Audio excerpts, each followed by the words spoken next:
information. I'm transferring knowledge about how to think about things. Right? And so you're right about this description of schools. Schools are a difficult place. I don't know if they've always been, but now they are a very difficult place. So one of the things I try to do is, instead of being one more thing for the kids to do or the teacher to do, is do things that reinforce whatever's happening. So for instance, with Eduarda, who does economics, right? So she's very interested in this methodology because she thinks, what's the point of them knowing things about economics if they can't think about them? Right? So for instance, I try to bring questions to the classrooms where they have to use all the knowledge that is being transferred to them in the discussions.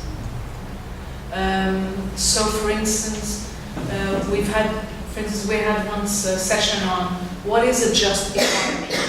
What do we mean by just economy? And the first reaction was from one of the students was, that's easy, we just check on we just check on the internet and we find the definition.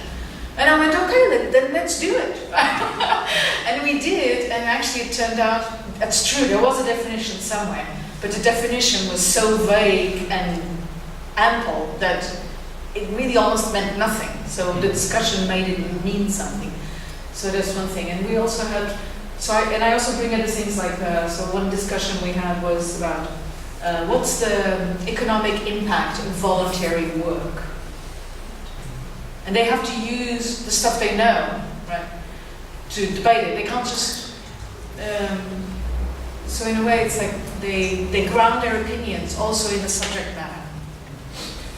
So but yes, you're right, so I'm not teaching you, and actually the basics of the methodology is really quite simple, right? Ask questions, ask why when you have an opinion to find out the reasons that are behind and the assumptions. Try to come up with moments of agreement and disagreement, and why is it that you do this? With the 11th graders, because they're so keen on agreeing and disagreeing with each other, that it's great to show them that we don't disagree just because we disagree, because there's lots of reasons why we disagree. We disagree because we think this is going to increase the depth of our thinking. And they're very keen on assimilating this. So, hold on, I was going to say something and then I got lost. Can I just follow up on sure. Are you acquainted with Argue to Learn, the program Argue to Learn, that was developed by Diana? And well, she pointed out that we are using two systems for learning. One is vertical, the professor that provides information, is just a box. The student is just a box, so you fit it in. But then there's a horizontal process, which is peer-to-peer. So she has a big program. It's purely methodological. You give the same contents, but the teaching technique is different. So you have small group discussions. You prompt them with the questions that represent the content you want to transfer. And then students have to have small group discussions, whole classroom discussions, essays, and they are looking for information on that specific topic, or you provide them some evidence, so they learn how to use and integrate new knowledge. And that's completely different, and she's done a lot of testing on that. And she showed that the impact on learning is huge. I mean, the results with the ordinary evaluation system is incredible. With half of the effort, students get much higher results. And so what you're doing exactly, or you don't have small group discussion, you have whole group discussions, but I mean the idea more or less is the same. It's just less organizing activities. You're not intervening on a curriculum, you're just experimenting. But I do things also, like for instance, sometimes somebody asks a question, it's a really difficult question, and it requires silence as a reply. Sometimes this happens, right? Schooling is the opposite of this, right? And so when this happens in the classroom, it's like everybody's relieved that there was a space to be silent, right? It's sort of weird, but because some questions are really hard. And of course, it depends on your age, how the hardness felt of the question, but to illustrate this, the importance of questions and listening to questions, I tell this story. I have this game which is like, does it exist or does it not exist? How do we know? And it's a bunch of cards. And this I did with elementary school, kindergarten.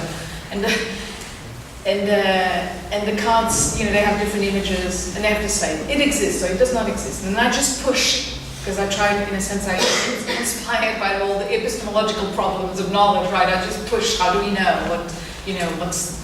What gives us the certainty of knowledge? Anyway, but they're really, because they're small, right, so the certainty of knowledge comes in different formats. But, you know, anyway, I think even so this story illustrates the importance of questions and silence about them, right? So, I showed him the first card. It was a butterfly. One kid said, I know it exists. My grandfather opened the boot of his car and one flew out. Okay, so that's how, nobody questioned. Okay, very good. Next card, the wind. How do we know? They say, we feel it. And I said, well, now imagine that you're in a house and you don't feel it. How can you know if there's wind outside? And they go, the people from the television tell us. And I went, okay, very good, but wait a minute, I imagine there's no TV to tell you that. How do you know? They thought a bit, and this is the moment of silence, so they have to think.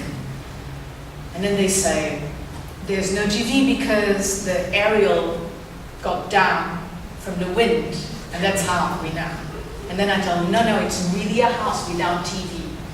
This requires a huge amount of imagination, because for them, it's like prehistorical times. They don't know what a house without television is, most of them. So they're like thinking and thinking, like nothing came to them. Right? And then they're tiny, so they get impatient after a while, of course, of silence. So they go like, next card. And I go, okay. As long as there's enough moment of silence to mark that there was a question that had no answer, right? I let it go. And the next card was fairies. Now, fairies gave a huge discussion. There was no more time for any other card. But at the end, I stayed there, they do drawings, and one girl turned to me and said, it's because of the leaves. So she had stayed with that question all the time. And then she thought, you look at the tree and you see the leaves moving. And if somebody had asked me, is somebody going to stay with this question inside? I would have gone, no, because of course for me it's like, it's not a question that stays with me. Right? So one of the things that happens is moments of silence where people can take the questions with them. So the session does not end there, but can continue with research. Maybe she'll turn out to be a biologist after this. I don't know, it's just something about the question that stays with you.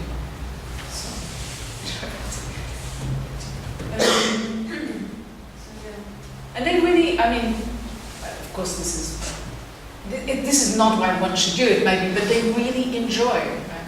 They, I used to go to Montmartre this was first graders, and so I used to just go and visit them and do sessions. And then one day I passed them in the playground, and one girl is taking a bunch of papers with her, and she's going, "We're going to play at doing philosophy." So they go to the playground and do it. You know, I don't know what they do, but so it's interesting that they should pick up on that's. You know, it's fun. Imagine they think it's fun to talk, give reasons, give examples. Oh, and my fourth element is, and try to come up with counter examples.